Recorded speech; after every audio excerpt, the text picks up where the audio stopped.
My name is Becky. I'm from a country in West Africa called Ivory Coast, and I have a scary story that happened to me when I was just 6 years old. Back then, I lived in a small apartment with my parents. It was a quiet building, and I didn't have any friends to play with. There weren't any other kids my age around. So my parents hired a babysitter to take care of me whenever they were busy. One day, I told my babysitter I wanted to play outside the building. She agreed, and we went out together. Right next to our apartment building, there was a small house made entirely out of wood, and that's where I saw them. A group of kids playing right outside the wooden house. I got excited and asked my babysitter if I could join them.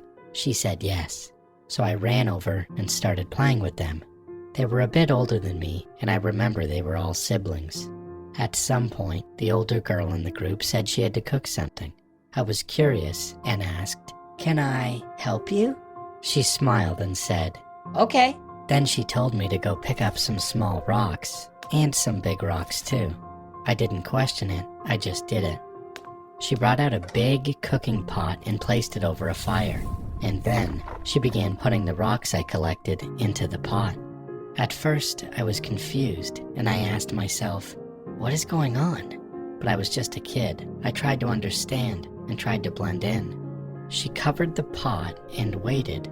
A few minutes later, she opened it again, and that's when I saw it. Inside the pot was rice and meat, cooked, hot, ready to eat.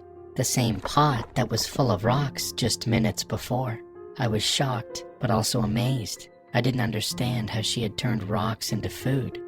I remember thinking it had to be some kind of black magic.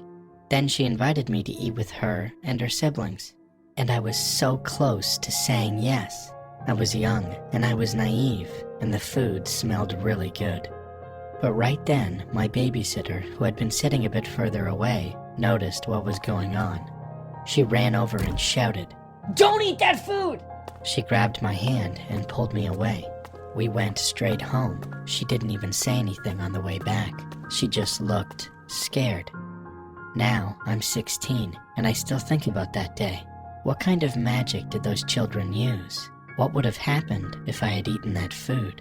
Ever since that experience, I don't like eating at other people's houses, because I've seen with my own eyes that not every meal is what it seems.